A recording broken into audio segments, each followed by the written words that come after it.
Bismillahirrahmanirrahim. Assalamualaikum warahmatullahi wabarakatuh. Terima kasih teman-teman semua.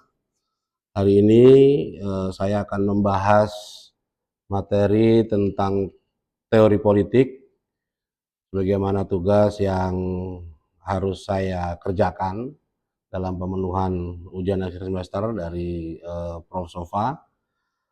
Kali ini saya akan membahas tentang social justice ditinjau dari Amartya Sen. Jadi teman-teman, pertama, apa sih sebenarnya ketika kita bicara tentang social justice itu? Pertama, apa itu keadilan? Nah, keadilan itu kalau kita merujuk pada prinsip memberi hak atau perlakuan yang setara kepada setiap individu atau kelompok tanpa diskriminasi. Ini menyangkut kesetaraan hak, kesempatan, dan juga perlindungan hukum. Kemudian apa itu sosial?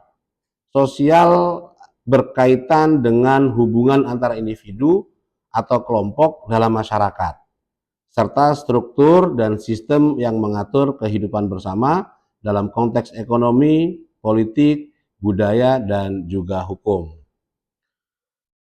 Kenapa harus keadilan sosial?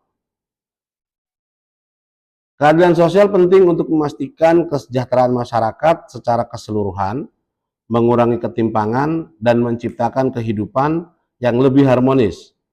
Tanpa keadilan sosial, ketidaksetaraan dan ketegangan sosial dapat muncul, bahkan merugikan stabilitas masyarakat.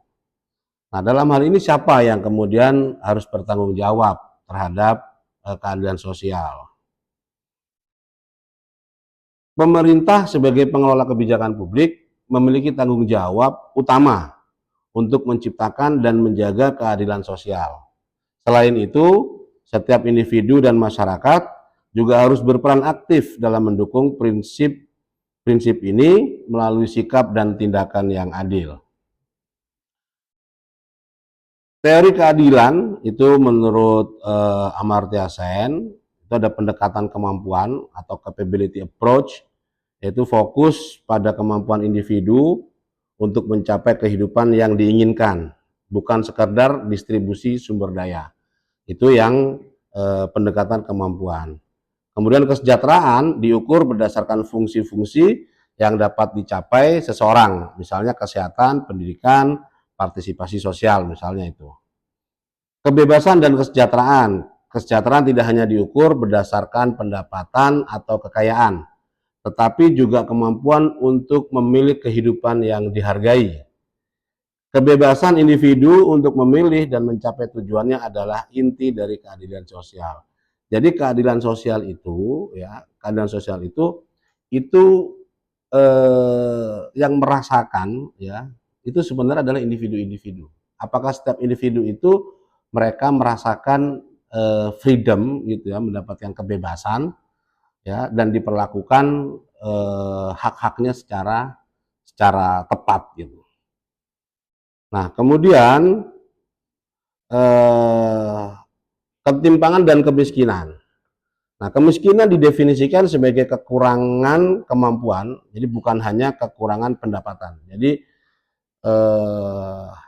bedakan antara kemampuan gitu ya dengan pendapatan. Ada orang yang memang kemampuannya ya seperti itu, sehingga mendapatkan pendapatan yang sebanding gitu. Jadi nggak mungkin orang mendapatkan pendapatan yang sama sementara kemampuannya memang berbeda. Nah, keadilan sebagai plural. Keadilan tidak bisa diukur dengan satu ukuran saja. Keadilan sosial harus mempertimbangkan keberagaman dalam kehidupan manusia. Jadi keadilan juga harus multidimensional dan mempertimbangkan konteks sosial, budaya, dan ekonomi. Next. Nah, peran institusi dan demokrasi. Institusi demokratis sangat penting untuk memperluas kesempatan dan kebebasan bagi individu. Nah, kenapa kemudian ini menjadi penting, ya, instrumen demokrasi ini? Karena dalam sistem ketatanegaraan, ya, dari beragam mekanisme pengisian pejabat-pejabat publik, sistem atau institusionalisasi melalui mekanisme demokrasi ini dianggap yang lebih mendekati prinsip-prinsip keadilan. Semua orang punya kesempatan yang sama, ya, baik dari sisi gender, bahkan kalau di Indonesia dalam ruang-ruang politik ada afirmasi untuk perempuan 30%. Karena perempuan dianggap lemah dalam konteks politik, maka diberikan afirmasi 30% menduduki atau dalam proses pencalonan, dan bahkan di beberapa komisioner lembaga negara itu diwajibkan ada unsur perempuannya. Makanya komisioner KPUD, KPU Pusat itu selalu ada unsur perempuannya. Nah, ini bagian dari peran institusi, ya, yang memberikan asas-asas keadilan untuk setiap individu. Keadilan sosial harus dibangun melalui kebijakan yang mendukung pemberdayaan dan akses yang setara bagi semua warga. Nah, ini yang penting nih. Kalau kemarin kita bicara demokrasi, kita bicara mengisi ruang-ruang kebijakan publik, semua orang harus diperlakukan setara, equal, sama. Mau dia anak kaya, mau dia orang miskin, mau dia anak pejabat, gitu ya. Makanya kemarin dalam proses pemilu, ya, suka tidak suka terjadi dinamika yang luar biasa. Ya, ketika MK memutuskan tentang syarat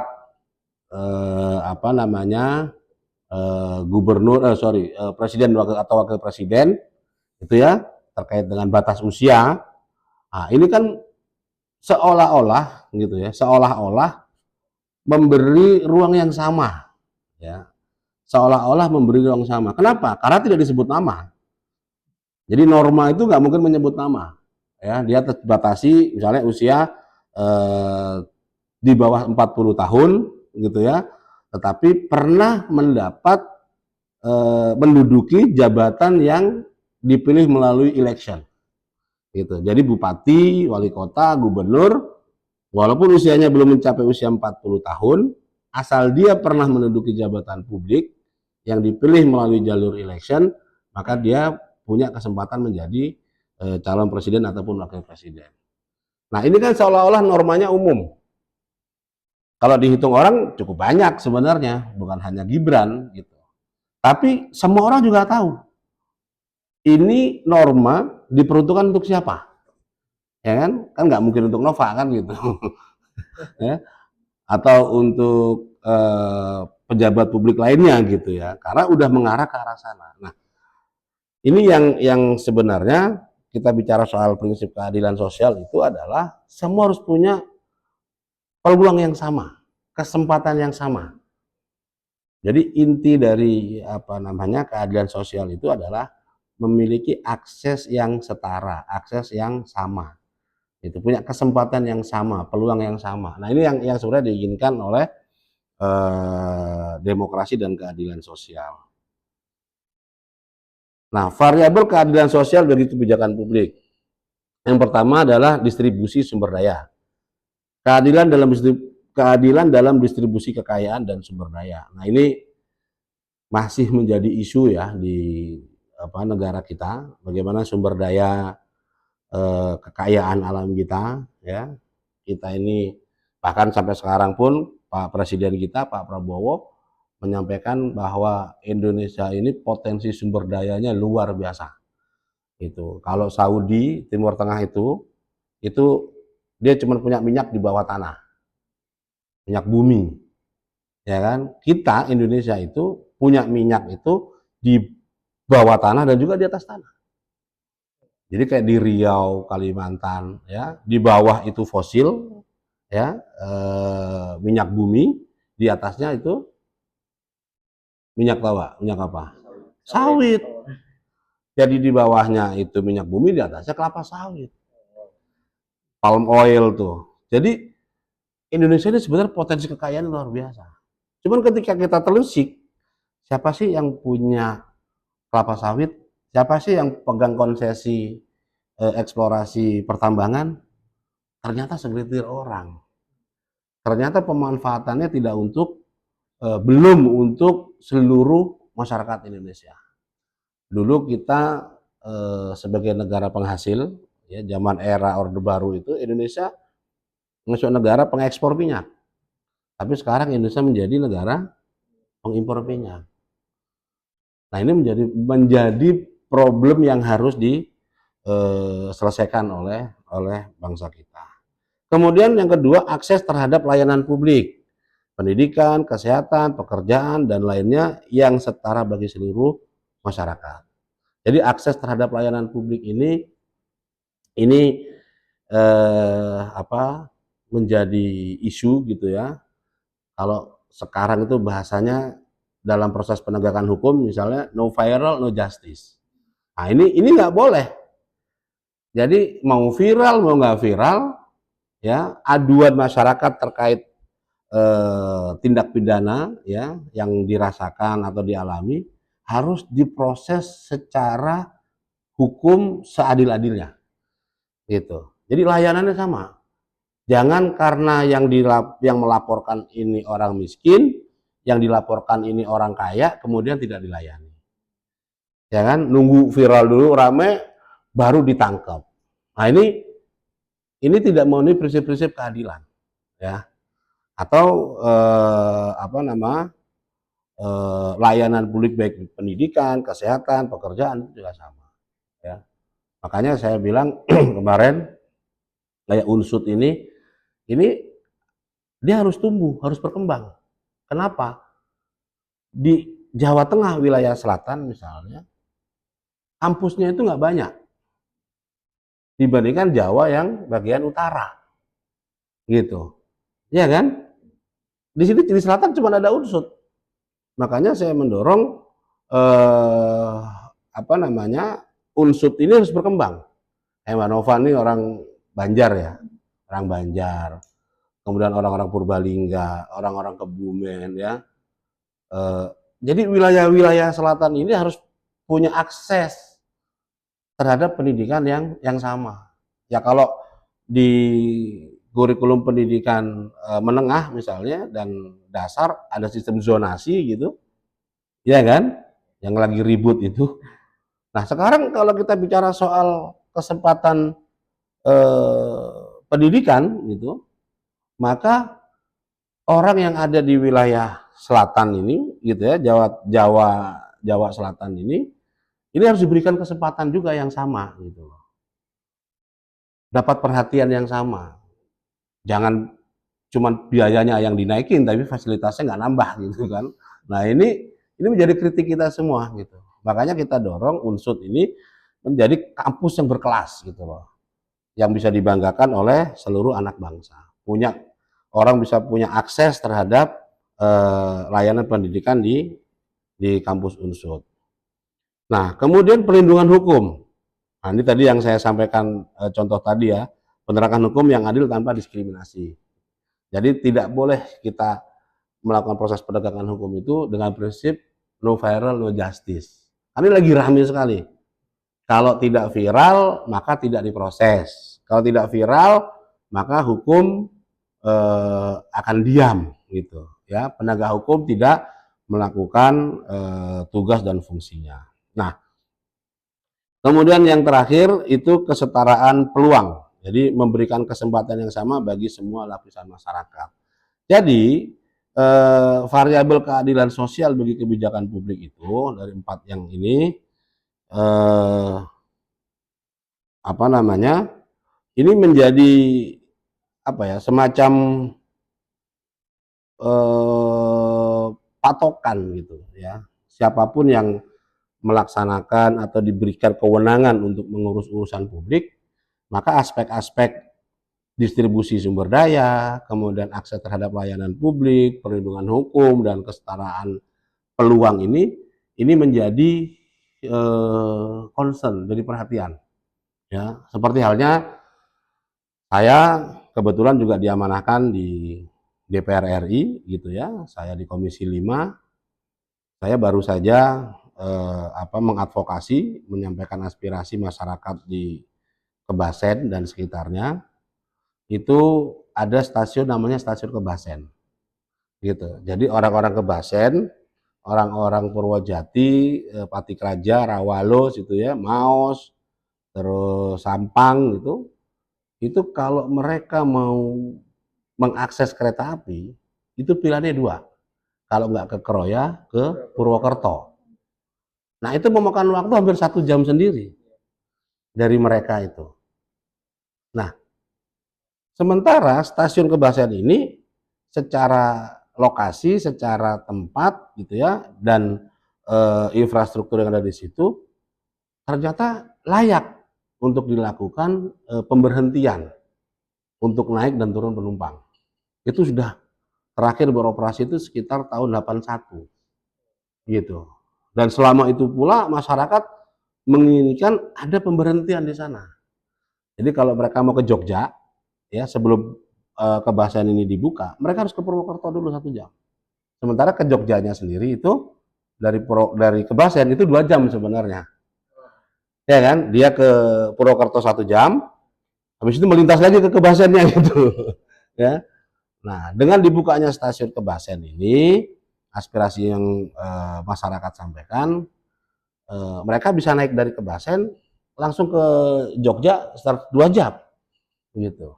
Nah, ini kan memudahkan akses, memberikan kesempatan yang sama gitu kepada masyarakat. Dan alhamdulillah aspirasinya kemarin saya perjuangkan dengan Pak Menteri Perhubungan, Pak Dirjen Perkeretaapian, dan per tanggal 18 Desember kemarin itu sudah ada pemberhentian di sana naik turun penumpang, dan besok tanggal 23 itu akan grand opening lah gitu. Jadi launching resmi bahwa stasiun Kebasen ini sudah bisa untuk naik dan turun penumpang. Dan ini juga bagian dalam proses pelayanan menjelang libur Natal dan Tahun Baru gitu. Sehingga orang diberikan akses yang lebih mudah mengakses layanan publik.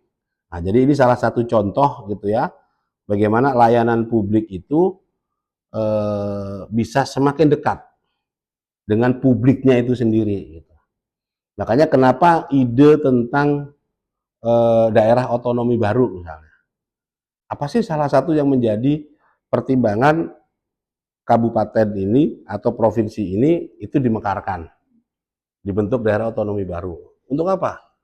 Salah satunya adalah mendekatkan akses kepada layanan publiknya.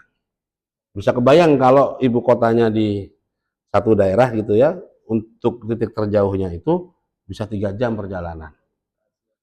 Nah, gitu ya.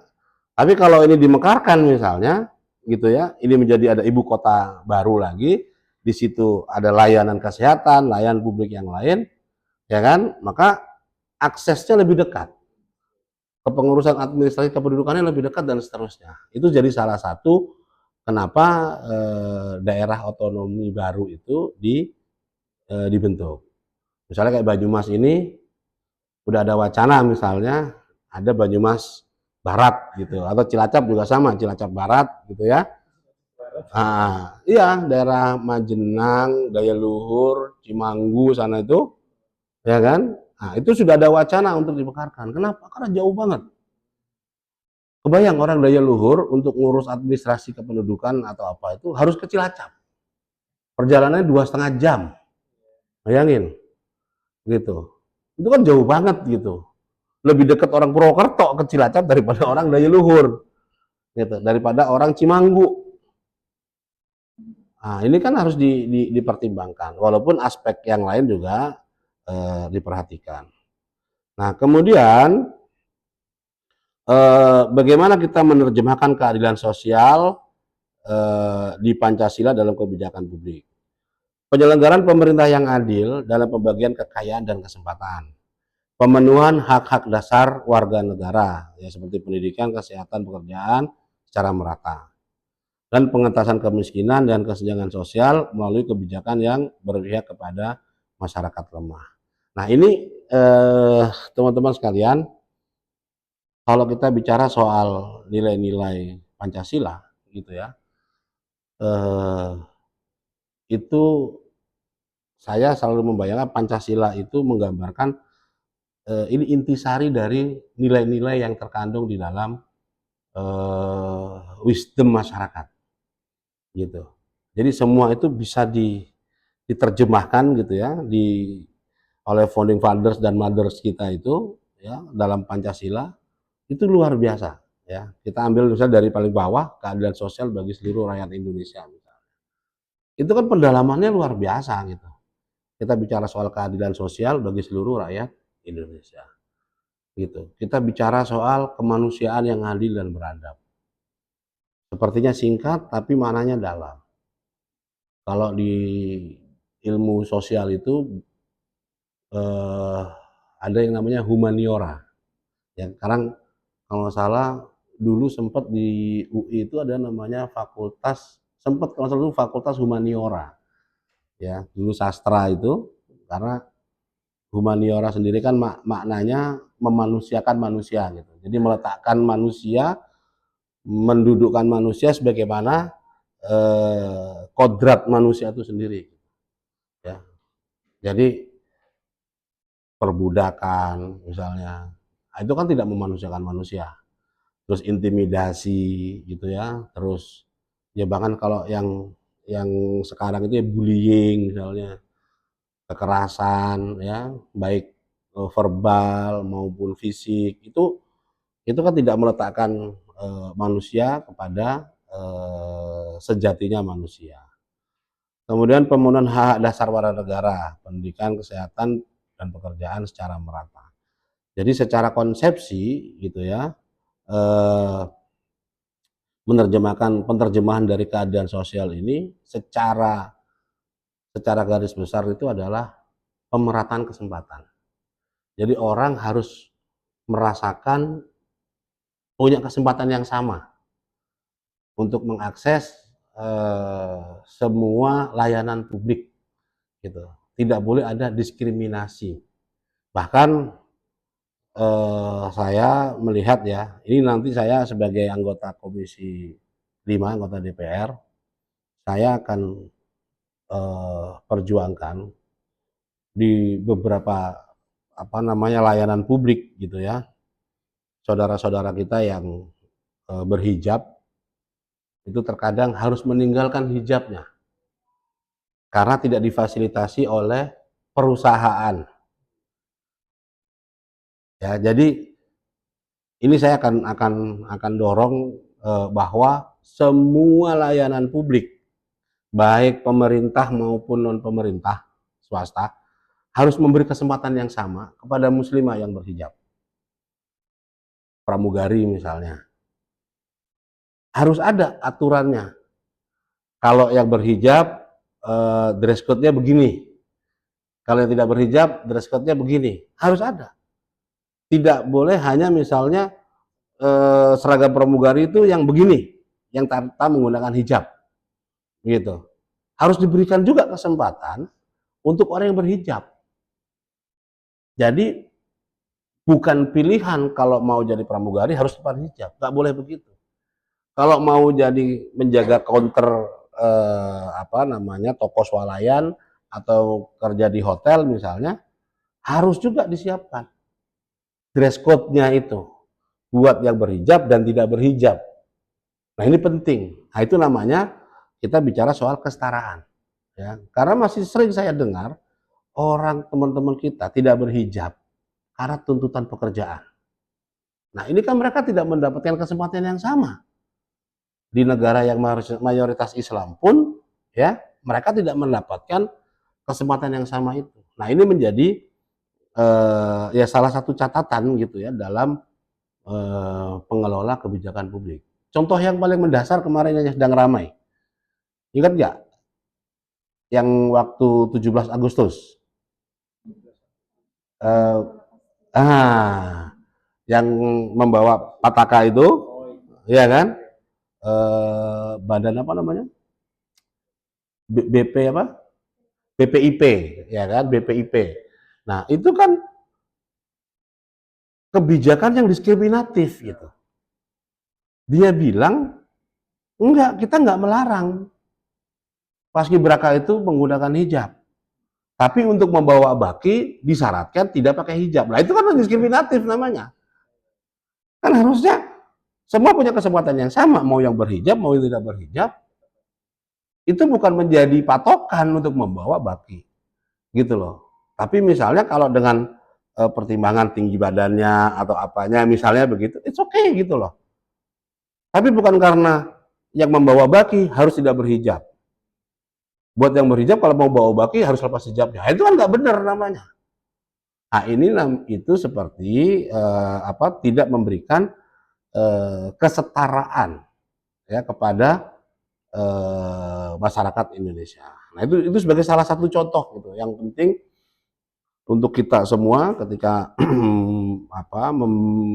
memegang atau mendapatkan jabatan-jabatan publik.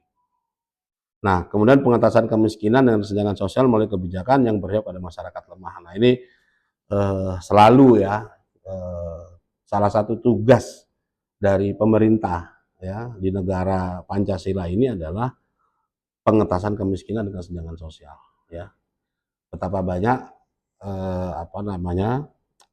kesenjangan gap gitu ya. Kemarin ada penelitian bahwa misalnya jumlah tanah, aset tanah yang ada di Indonesia itu hanya dikuasai oleh tidak lebih dari 3 atau 5% orang. Coba bisa dibayangkan gitu. Penguasaan atas lahan ini gitu ya, atau kekayaan Indonesia ini itu hanya dikendalikan oleh segelintir orang. Ada orang yang kaya banget gitu ya, uangnya triliunan ini gitu. Ada orang yang untuk makan 10.000 aja susah. Nah, ini kan gapnya itu luar biasa gitu ya. Kesenjangannya luar biasa. Makanya tugas pemerintah adalah membuat yang lemah ini menjadi kuat tanpa harus menekan yang kuat menjadi lemah. Jadi semuanya harus seiring.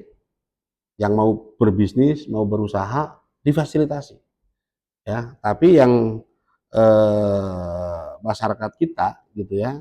Makanya tadi di awal gitu ya, ini kan bicara soal kemampuan ya, kesempatan yang sama gitu. Kalau soal kemampuan berbeda ya nggak bisa dipaksa gitu kan. Karena ya prinsipnya sebagai makhluk sosial orang kan berkompetisi gitu. Nah, cuman dalam kompetisi itu regulasi pengambil kebijakan ya itu harus seimbang, harus setara. Itu yang paling penting. Itu yang paling penting. Kalau kemampuan pasti berbeda, ya kan? Nggak mungkin kemampuan semuanya sama. Itu robot namanya, ya kan? Karena di setel semuanya sama. Gitu. Nah, ini kita berberapa ini? Berlapan misalnya. Pikiran kita beda-beda, gitu. Ya kan ada yang ngantuk, ada yang semangat, gitu. Ada yang ya semacam-macam lah gitu. Mimpinya pun beda-beda. Pengen jadi ini, pengen jadi itu. Jurusannya pun beda-beda, gitu. Sehingga ya akan terbentuk kompetisi yang sehat gitu ya kan.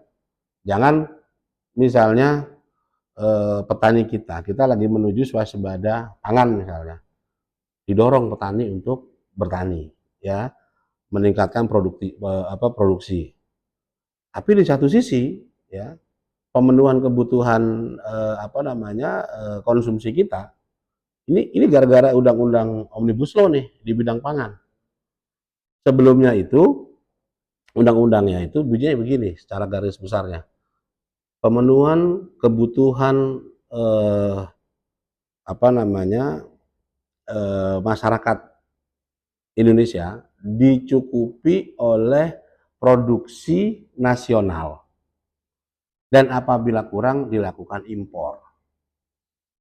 Nah, di Undang-Undang Omnibus Law ini terkait pangan, kebutuhan pangan nasional dicukupi oleh produksi dalam dan luar negeri. Nah, ada yang beda nggak di situ?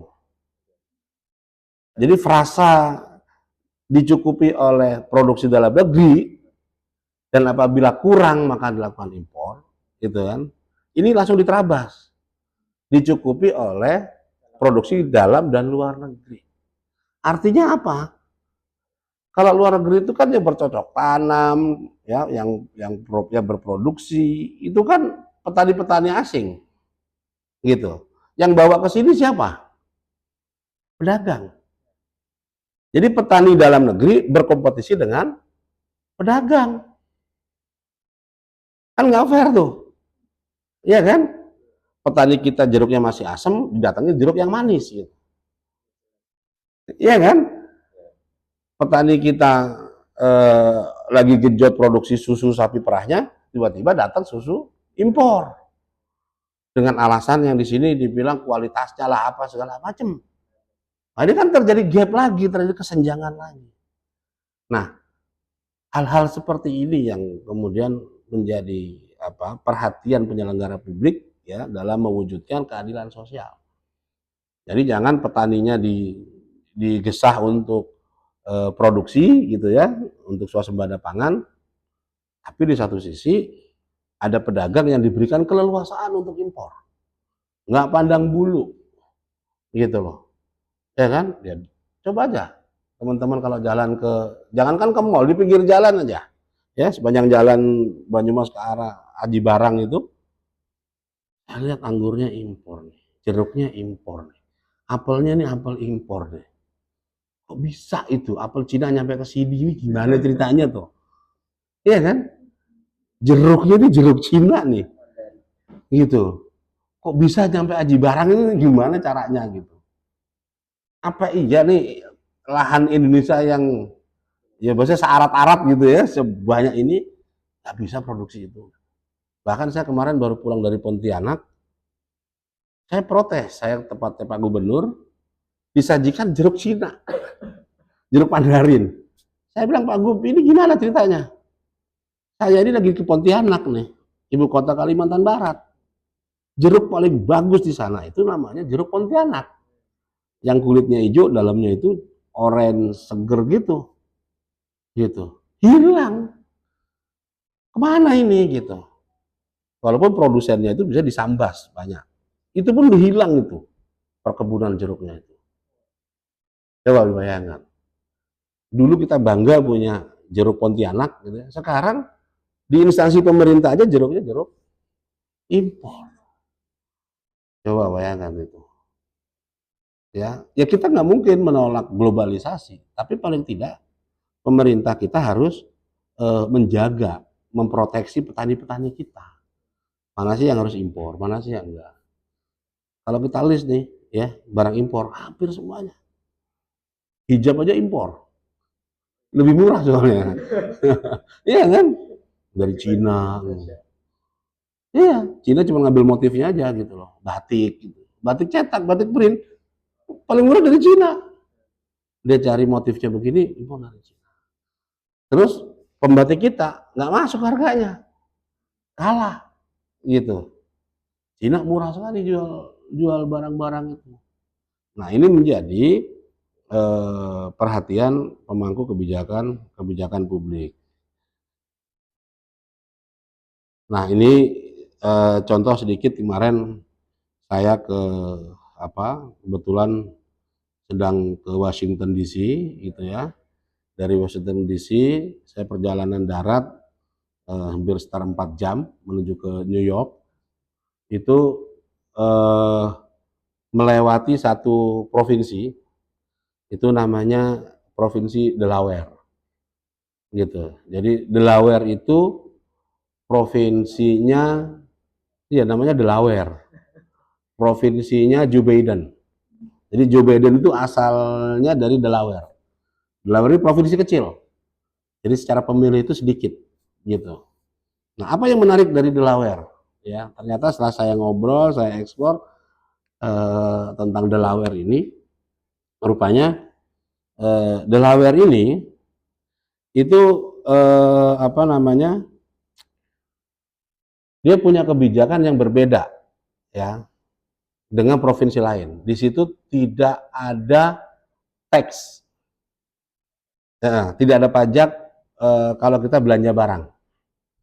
Kalau di New York kita masih kena tuh pajak 10 atau berapa persen gitu. Nah di Delaware enggak gitu. Jadi orang cukup banyak kalau beli iPhone mendingan ke Delaware gitu daripada belinya di New York gitu. Nah ini yang ya masing-masing karena mereka adalah konsep bernegaranya bukan negara kesatuan ya, tapi negara bagian ya.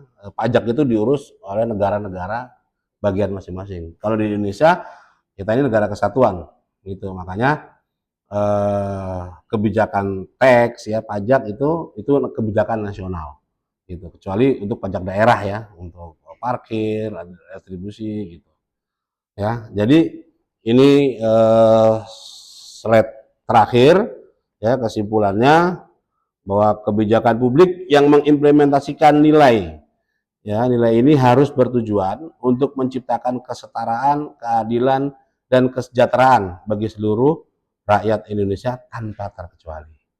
Jadi inti dari social justice itu ya, itu ini. Jadi masyarakat ya itu harus mendapatkan kesetaraan ya, keadilan, kesejahteraan.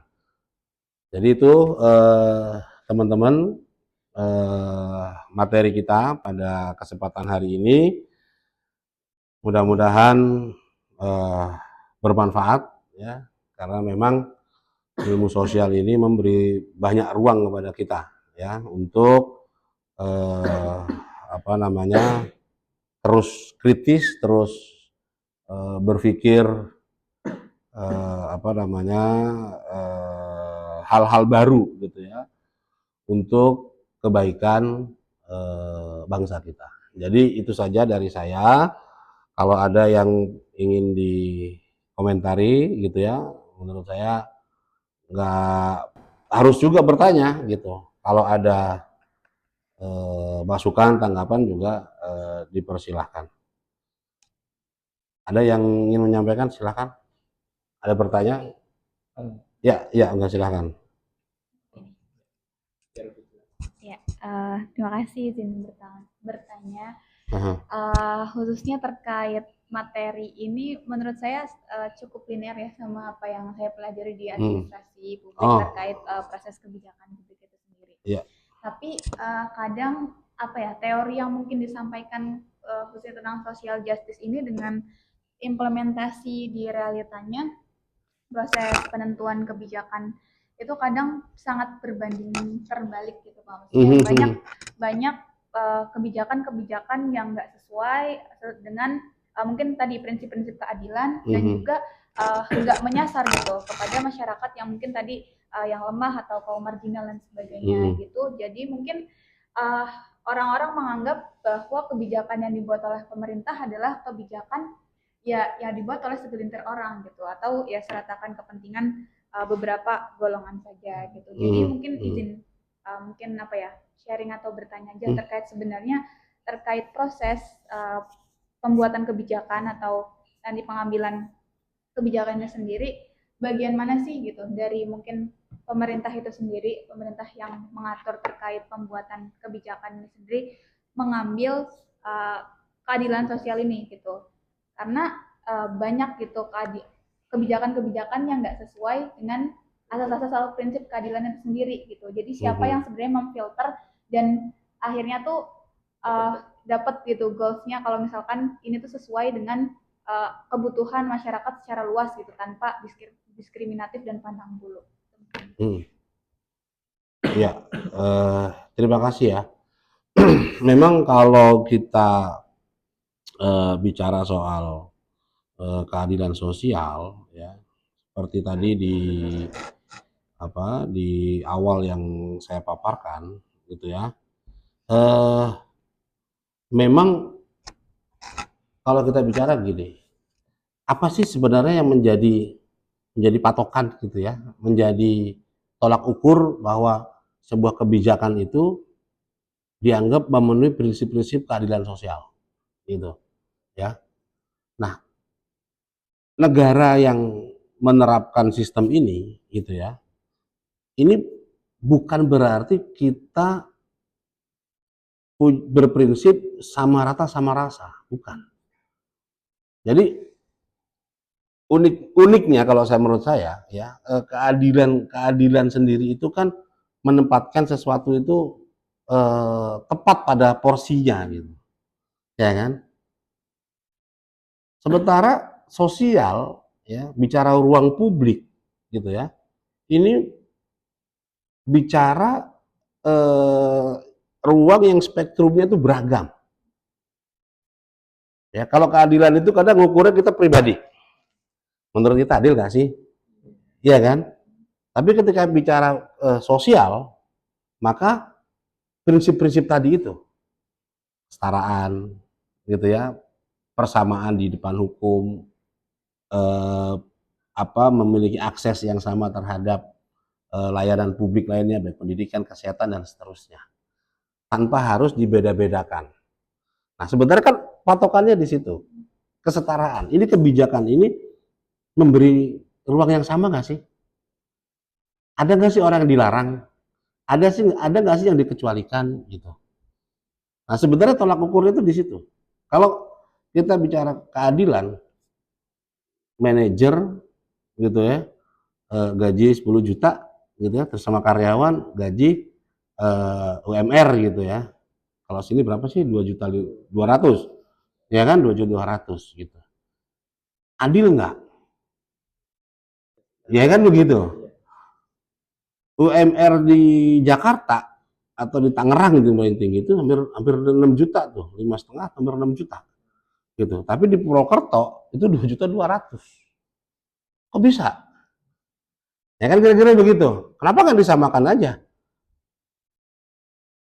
Kan sama-sama kerja juga, sama-sama kerja di pabrik misalnya gitu. Tapi kan kemudian ada variabel-variabel lain ya yang diukur, kemudian kenapa di sini 2,2 juta itu cukup. Itu setara kira-kira gitu orang hidup di Tangerang dengan 5,5 juta. Atau setara ini dengan 25 atau 35 juta di Sydney. Gitu. Jadi di Sydney sekali makan minimal itu ya kira-kira 150.000. Gitu, sekali makan. Gitu. Itu juga nggak mewah-mewah banget gitu. Terus untuk tinggal minimal dia per bulan itu hampir 15 jutaan. Gitu. Ya setara gitu, maksudnya hampir nggak bisa ada juga yang ditabung, habis juga. Gitu. Jadi nggak bisa gaji di Sydney misalnya 35 juta untuk hidup di Purwokerto. Waduh, kaya raya sudah itu. Iya kan? Nah, jadi kalau tadi bicara soal apa sih sebenarnya keadilan sosial atau kebijakan-kebijakan yang dikeluarkan pemerintah gitu ya, kita bisa rasakan ini adil apa tidak. Sebenarnya tadi patokannya, ini kebijakan memberikan kesempatan yang sama enggak untuk semua orang, memberikan akses yang sama enggak, memperlakukan yang sama enggak kepada semua warga negara. Sebenarnya itu. Ketika terjadi diskriminasi, nah maka ini kita bisa bilang keadilan sosialnya tidak tercapai. Tapi selama kesempatan ya diberikan yang sama kepada semua rakyat Indonesia, maka nah itu prinsip keadilan.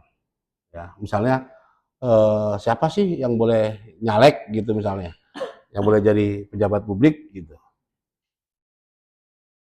Kan kalau dalam undang kan diatur ya, diregulasi ya, dalam undang-undang itu minimal tamatan SMA atau sederajat. Kenapa SMA? Kan pertanyaannya gitu. Anggota DPR kok masa SMA sih gitu. Bahkan presiden pun minimal SMA. Oh iya, karena kalau kita runut undang-undang ini gitu ya. Dulu sempat DPR RI itu minimal syaratnya S1. Wajar lah gitu ya. Sekarang kita lagi genjot pendidikan gitu, masa anggota DPR cuma SMA gitu. Tapi waktu itu Bu Mega mau maju calon presiden. Gitu. Beliau sekarang udah doktor ya, honoris causanya banyak ya. Tapi ijazahnya SMA. Dia nggak punya ijazah S1. Maka waktu itu DPR bersepakat, ya udah syaratnya SMA. Ya argumentasi bisa dibangun gitu. Buya Hamka juga nggak S1 gitu. mumpuni juga, ya bisa sih gitu. Nah, karena itu SMA, akhirnya ya udah DPR masa S1 turun juga SMA. Gitu. Itu kira-kira kalau teman-teman kemudian mikir, itu adil nggak sih? Ya itu realitanya gitu. Ya kan? Kenapa nggak SMP gitu? Nah, panjang ceritanya itu, diskusinya gitu. Ya kan? Kenapa nggak perlu ada syarat minimal gitu? Nah, kalau misalnya kita sedang kuliah nih, disyaratkan misalnya untuk lulus minimal IPK 2,0 misalnya. Ya kan? Di bawah 2,0 DO, itu adil nggak? Kan kira-kira gitu. Nah, ketika tidak dibatasi, siapapun mahasiswa-mahasiswa yang IPK-nya di bawah 2,0, dia DO. Iya kan? Tidak dibatasi misalnya apabila IPK-nya 2,0 gitu ya, kemudian dia laki-laki, maka masih diberi kesempatan misalnya gitu. Kalau perempuan langsung DO. Nah, ini tidak memenuhi prinsip keadilan, keadilan sosial. Jadi ketika ditetapkan bahwa 2,0 adalah limit mahasiswa bisa melanjutkan studinya, gitu ya, tanpa embel-embel gender, tanpa embel-embel ini ya, itu berlaku untuk semua. Jadi prinsip-prinsip seperti itu sebenarnya yang eh, dilahirkan oleh pemangku kebijakan. Jadi saya kira cukup ya diskusi kita pada kesempatan hari ini. Sekali lagi terima kasih teman-teman atas waktunya. Mudah-mudahan bermanfaat buat kita semua. Sehat selalu. Assalamualaikum warahmatullahi wabarakatuh. Waalaikumsalam warahmatullahi wabarakatuh.